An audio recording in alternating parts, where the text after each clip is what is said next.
जिवंत गोड येशूच्या नावात आपल्या सर्वांचे मार्गाकरिता प्रकाश कार्यक्रमात सहर्ष स्वागत करीत आहोत.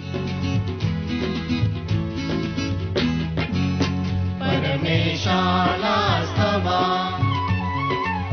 परमेशाला स्तवा, निरंतर परमेशाला स्तवा, परमेशाला स्तवा,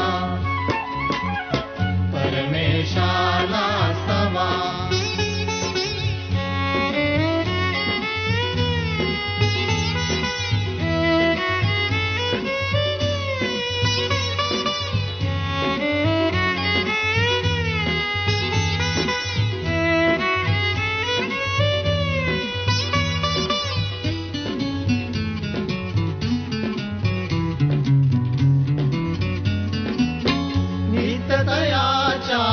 पवित्र स्थानी जाऊन त्याला स्तवा,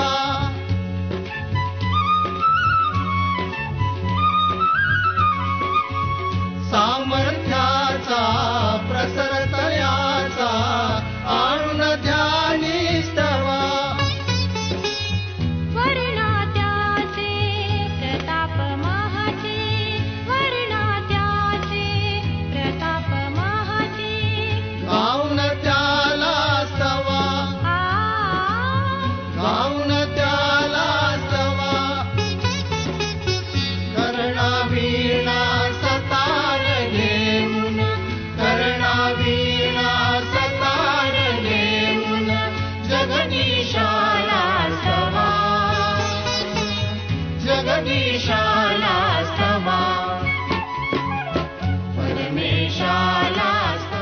आजच्या म्हणण्याकरता देवाचे वचन नीतिसूत्रे 4:20-22 ही वचने. नीतिसूत्रे 4:20-22 ही वचने.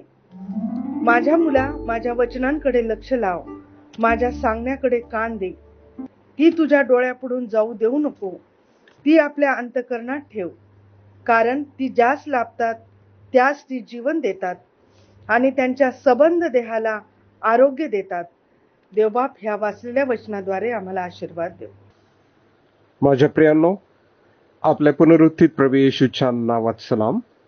आज नीतिसूत्रे 4 वचने 20-22 या परिच्छेदामध्ये एक अतिशय मुख्य बाब आपण बघणार आहोत. ती म्हणजे परमेश्वर पिता आम्हा लेकरांना सांगतो की आम्ही त्याची लेकरे या नात्याने त्याचे सत्य वचन आपल्या अंतःकरणात ठेवावे, कारण ते देवाचं वचन जीवन देणारं आहे आणि आमच्या संबंध देहाला आरोग्य देणारे असे आहे. म्हणूनच शलोमोन राजाने 13व्या वचनामध्ये सांगितलेलं आहे की तू शिक्षण दृढ धरून ठेव व देवाच्या वचनाला सोडू नको, ते जवळ राख, कारण ते तुझे जीवन आहे. त्याचप्रमाणे नीती 8 आणि 35 वचन त्यामध्ये सांगितलेलं आहे की त्या वचनाद्वारे जीवन प्राप्त होतं आणि परमेश्वराची दया देखील आम्हाला प्राप्त होते. नीतिसूत्रे 21 आणि वचन 21 मध्ये आपण वाचतो की जो नीतिमान व दया यांना अनुसरून वर्ततो त्याला जीवन, नीतिमत्वता आणि सन्मान प्राप्त होतात. होय प्रियांनो, हे किती अद्भुत आहे. पाऊल तिमोथेला 1 तिमोथे 4 वचन 5 आणि 6 मध्ये सांगतो की देवाचं वचन व प्रार्थना याचं किती महत्व आहे हे तो या ठिकाणी सांगतो आहे.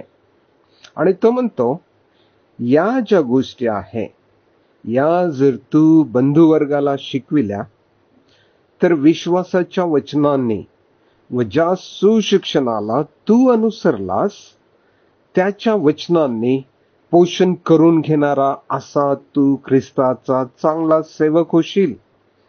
तसेच नीतिसूत्रे 2 वचन 1 आणि 3 मध्ये देखील आम्ही वाचतो की जर आपण परमेश्वराची वचने स्वीकारून त्याच्या आज्ञा पाळू आणि आपले कान त्याच्या ज्ञानाकडे व आपलं मन त्याच्या सुज्ञानाकडे लावू, तर परमेश्वराचे भय व दैवी ज्ञान आम्हाला प्राप्त होईल. पुढे पुन्हा शलोमोन राजा आपणास सांगतो की ज्ञान, सुज्ञता संपादन कर, ती विसरू नकोस.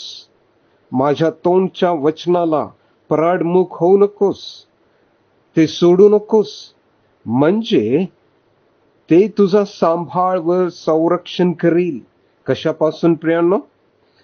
त्या पापापासून, म्हणजेच त्या सर्व अयोग्य गोष्टींपासून.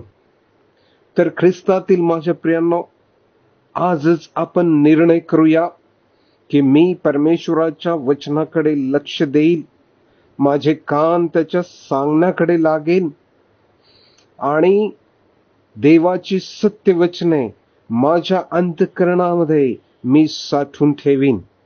होय, जर हा निर्णय तुम्ही करत असाल तर खरोखर परमेश्वर तुम्हाला त्याच्या सामर्थ्याने भरो आणि तुम्हाला सहाय्य करो. आपण प्रार्थना करूया.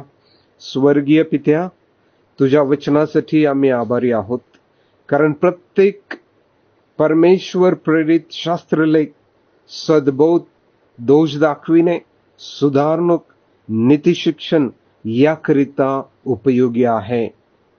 पित्या, आम्ही तुझे दास दासी या नात्याने आम्ही पूर्ण होऊन प्रत्येक चांगल्या कामासाठी सज्ज व्हावे असे तू कर. प्रभू येशू तुझा पुत्र याच्या नावाने मागतो म्हणून तो ऐक. आमेन.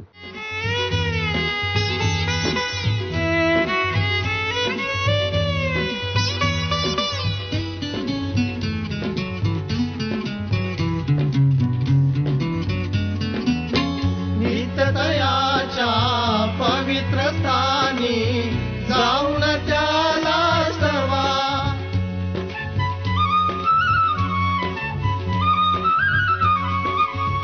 सामर्थ्याचा प्रसर तयाचा आणून ध्यानी स्तवा. वर्णात्याचे प्रताप महाचे, वर्णात्याचे प्रताप महाचे. गाऊन त्याला स्तवा, गाऊन त्याला स्तवा.